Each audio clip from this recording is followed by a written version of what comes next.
तो ये आपको क्वेश्चन नंबर 10 है। बहुत आसान है, कैसे इसको हल करना है। देखिए, एक चतुर्भुज के विकर्ण एक दूसरे पर लंब है, यानी एक दूसरे पर लंब है। जो चतुर्भुज बना हुआ है उसका विकर्ण एक दूसरे पर लंब है। अब अगर लंब है तो इसकी स्थिति आपको जानना है क्या है। और सिद्ध कीजिए कि चतुर्भुज के क्रमागत भुजाओं के युग्मों के मध्य बिंदुओं को मिलाने वाले रेखाखंडों से बना चतुर्भुज आयत कहलाता है। ठीक है, अब हमारे पास क्या क्या चीज दिया है। हम सबसे पहले एक आकृति आपको बनाते हैं। देखिए, एक चतुर्भुज बनाते हैं। ये चतुर्भुज बना लेते हैं।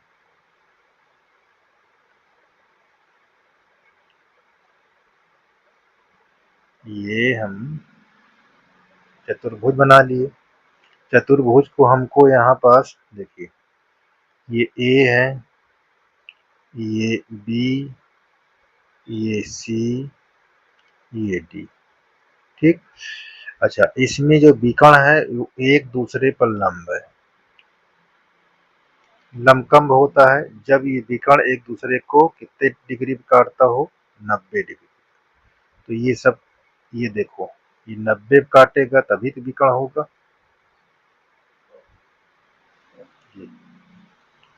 आपका ये 90 पे काट रहा है। ये क्या है? ओ। जो यहाँ बिंदु है वो ओ है। ठीक है, अच्छा, इस प्रकार की आकृति जो होती है वो क्या कहलाती है? समचतुर्भुज। ठीक है ना। तो हम यहाँ पास लिखते क्या है, देखिए, दिया में यहाँ दिया है ए बी सी डी एक चतुर्भुज।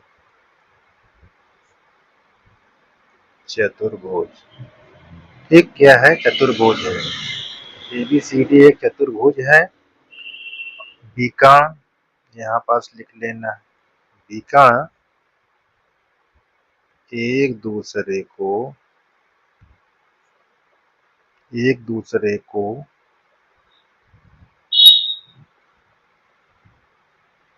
एक दूसरे पर, यहाँ लिख लीजिए, एक दूसरे पर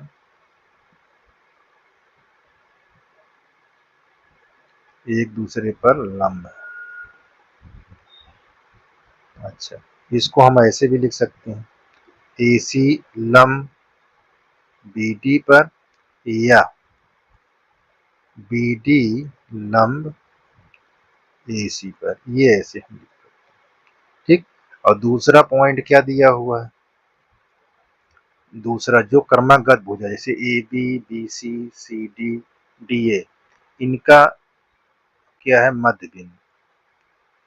ये इनका मध्य बिंदु, यानी P Q R S।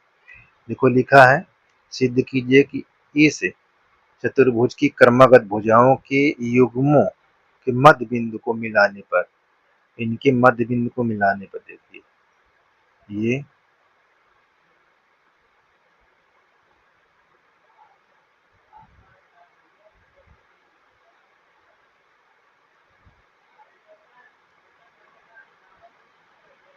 ये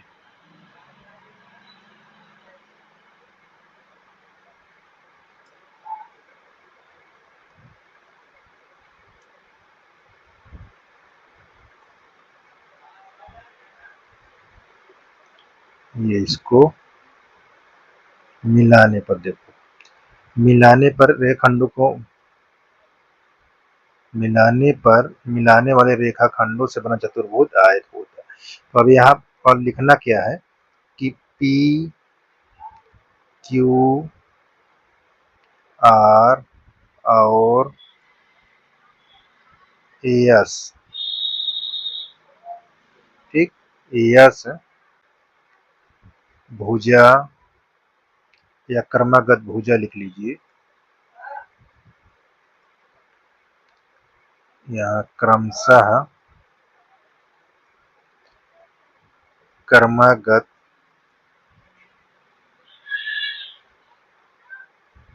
भुजाओं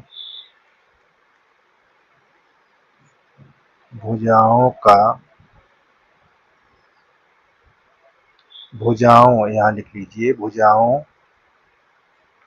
AB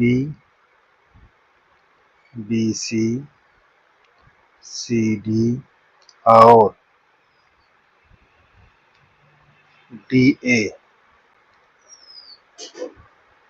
क्रमशः क्रमागत भुजाओं AB BC CD और DA का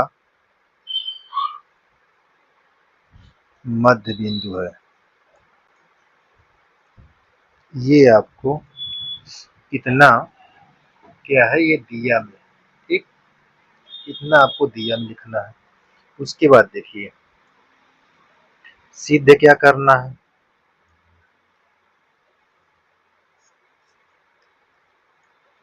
सिद्ध करना जो इसको मिला दिए हैं आप, क्या मिला दिए हैं, देखिए PQRS जो मध्य बिंदु को मिलाने पर जो आकृति प्राप्त होती है, जैसे क्या प्राप्त हो रही है, देखिए PQRS एक आयत है। ये आपको सिद्ध करना है, क्या है, आयत है, ये सिद्ध करना है, ठीक। अच्छा, अब हम इसको देखते हैं कैसे सिद्ध करना है। देखिए यहाँ उपपत्ति, क्या लिख लें,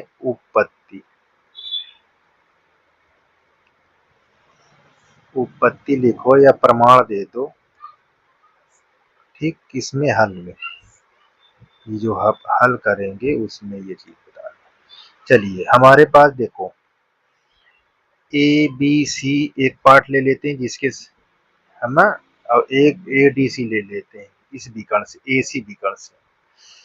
तो कैसे इसको दिखाएंगे, देखिए यहाँ लिखेंगे प्रमेय 8 में, ये 8 के अनुसार,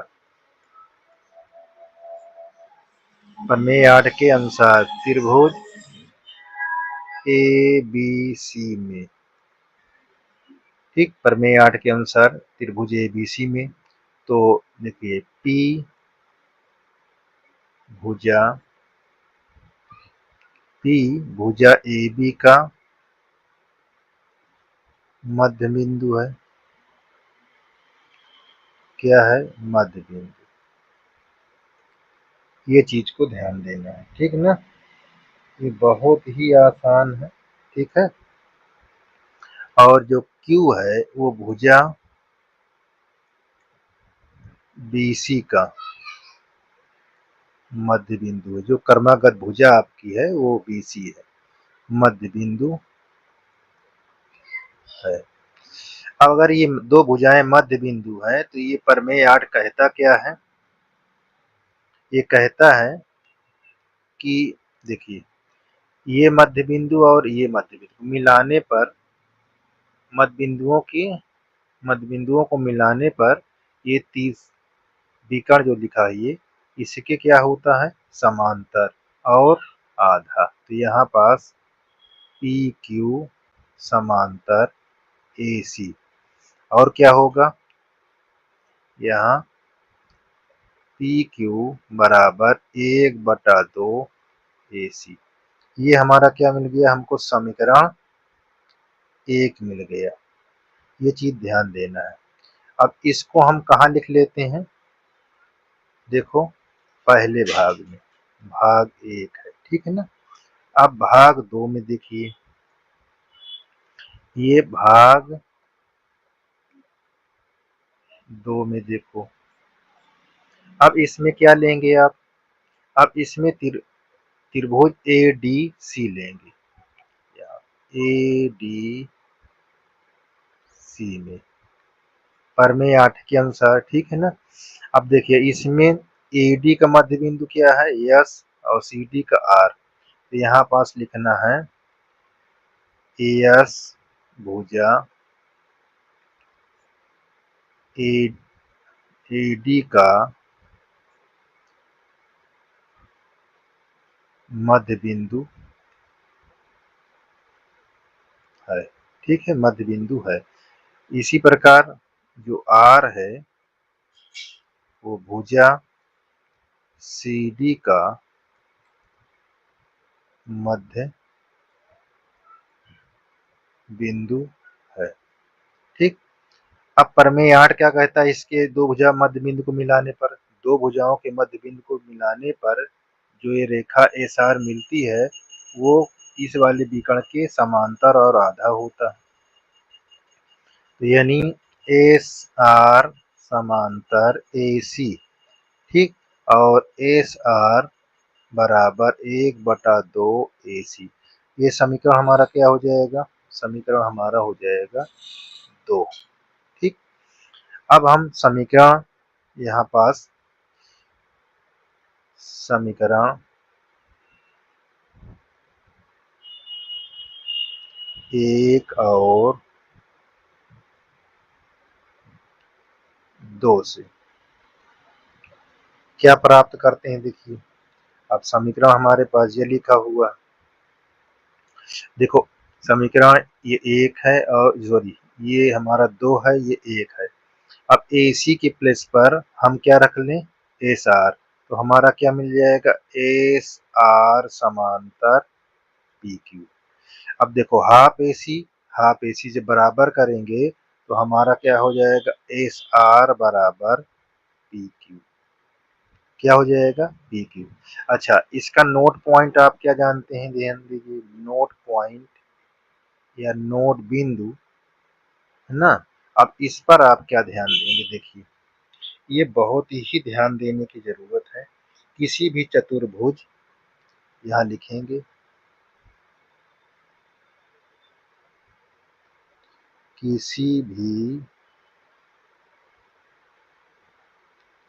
चतुर्भुज के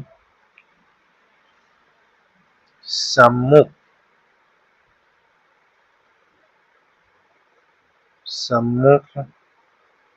भुजाओं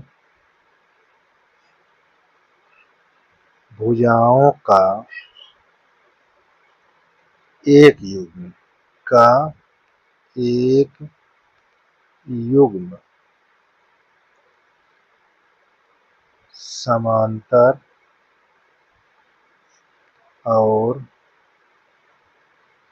बराबर हो तो वह चतुर्भुज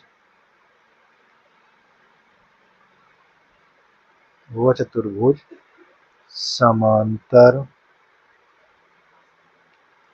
चतुर्भुज कहलाता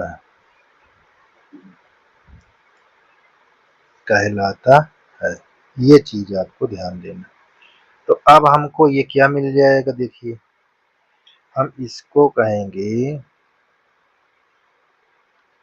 यहाँ पास PQRS,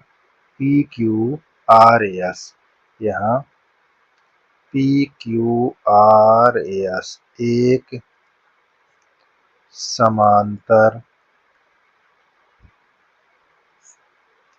चतुर्भुज होगा। ठीक, जैसे आपने देखा ये हमारा क्या हो गया, समांतर चतुर्भुज। ठीक, मैं इसको कलर कर देता हूँ। ये जो हमारा जितना ये है, ये हमारा एक समांतर चतुर्भुज मिल जाएगा। ये यस, ठीक है। अब यहाँ आगे की प्रक्रिया देखते हैं, देखिए अब हमको क्या कहता है, अब ये हमको पता हो गया कि PQR एक समांतर चतुर्भुज हो गया, जिसको हमने कलर करके अभी दिखाया। क्या कलर किया, देखिए PQRS एक समांतर चतुर्भुज हो गया। अच्छा, मैं यहाँ इसको m मान लूं और यहाँ n, ठीक, और यहाँ कुछ भी मान लो, यहाँ t मान लो, ठीक। अभी इसको इसलिए मान रहे हैं कि आपको दिखाएंगे कुछ न कुछ, ठीक है ना, ध्यान से देखिएगा। अब हमको कुछ यहाँ नया देखो, नया क्या देखेंगे, बहुत ध्यान से देखिएगा, बहुत नया देखो क्या है। इसी प्रकार इसके प्रकार देखो, जैसे हमने यहाँ एस आर समांतर AC लिया था, तो हम यहीं आपको दिखाएंगे एस आर समांतर जहाँ AC लिखा है, बहुत ध्यान से देखिए, ये जैसे यहाँ पास लिखा हुआ है एस आर समांतर AC, तो हमारा एस आर समांतर क्या हो सकता है, एन टी भी तो हो सकता है, ठीक, एन टी भी हो सकता है। बहुत ध्यान से देखिएगा, यहाँ पास या एस आर समांतर एन टी भी हो सकता है, ठीक। अच्छा, अब एस आर एन टी, अच्छा ये समांतर है, तो क्या एस एस एम समांतर एन ओ तो नहीं हो सकता, क्या ये भी तो हो सकता है। देखो यहाँ एस एम समांतर क्या हो सकता है, एन ओ, ठीक है ना, ये भी तो हो सकता है। तो हमें क्या कह यहाँ पास लिख सकते हैं, देखो बहुत ही आसान है, ध्यान दीजिएगा। यहाँ हम एक नोट पॉइंट लिखेंगे, नोट पॉइंट में लिखेंगे क्या, देखिए इसके लिए नोट पॉइंट इसके लिए लिख रहे हैं, किसी भी, यहाँ देखिए किसी भी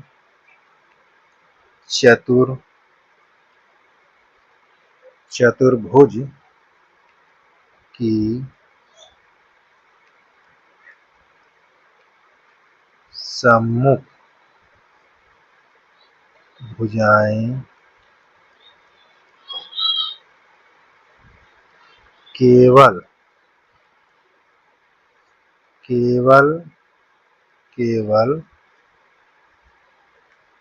क्या हो, समांतर हो, यानी सिर्फ समांतर के रूप में लिखो। केवल मतलब एक, केवल समांतर, और कुछ न बराबर हो, ना कुछ भी हो, सिर्फ समांतर, समांतर ही हो, तो वह चतुर्भुज समांतर चतुर्भुज कहलाता है, इतना, ठीक। तो अब हम यहाँ पास क्या कहेंगे, देखिए इस प्रकार हमारा क्या हो जाएगा, इस प्रकार हमको क्या चीज मिल जाएगा, ये चीज को ध्यान देना है। तो हम यहाँ पास एस हमारे पास लिखा हुआ है इस पर कि एस एन ओ एम, क्या एस एन ओ एम क्या होगा, देखिए इस प्रकार एस एन ओ एम भी एक समांतर चतुर्भुज होगा। अच्छा, समांतर चतुर्भुज होगा, तो ध्यान से देखिएगा, ये देखिए M O N, M O N कितने डिग्री का है, 90। ये पहले से क्या है, लंबवत था, विकर्ण एक दूसरे के। तो हम यहाँ पास क्या लिख लेंगे कि एम ओ एन बराबर 90 डिग्री, ठीक, ये 90 डिग्री है। तो अब हमारे पास देखिए अगला क्या इसमें बोल रहा है कि जब एम ओ एन 90 है तो ये समांतर चतुर्भुज के सम्मुख कोण भी तो 90 होगा, ये भी तो 90 होगा। क्यों? रीजन में हमने बताया कि समांतर चतुर्भुज है, तो हम यहाँ पास ये लिख सकते हैं कि एम कोण MON बराबर कोण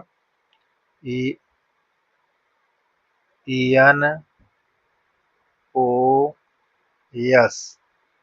देखिए यहाँ यही लिखा है। अच्छा, ENOSM लिखना है। क्या लिखना है? ENOSM लिखना है यहाँ पास। ENOSM यहाँ लिखेंगे समांतर चतुर्भुज की सम्मुख समांतर त्रिभुज की यस सम्मुख कोण, यहाँ पास की न लिखकर का लिख दीजिए। समांतर चतुर्भुज का सम्मुख कोण क्या होता है? बराबर होता है। तो हमारे पास ये हो जाएगा, तो ये 90 तो ये भी 90 है। ये देख लीजिए, ये भी तो 90 है। NASM। अब यहाँ पास देखिए, बहुत ही आसान है, थोड़ा आपको दिक्कत होगी। देखिए, जब किसी समांतर चतुर्भुज का सम्मुख कोण बराबर हो, तो देखो ये जब ये 90 है तो ये वाली भुजा भी 90, ये भी 90 होगा, तो ये भी सम्मुख 90 हो जाएगा। अब ये जिस समांतर चतुर्भुज के सम्मुख कोण समकोण हो तो वो क्या कहलाता है? आयत कहलाता है। क्या कहलाता है? आयत। तो देखो कैसे इस पर बताना है। यहाँ पास लिखना है जिस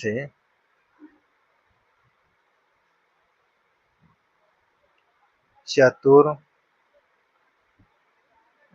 यहाँ पास गलत हो गया। जिस चतुर्भुज का सम्मुख कोण समकोण हो। क्या हो? समकोण। समकोण हो तो वह चतुर्भुज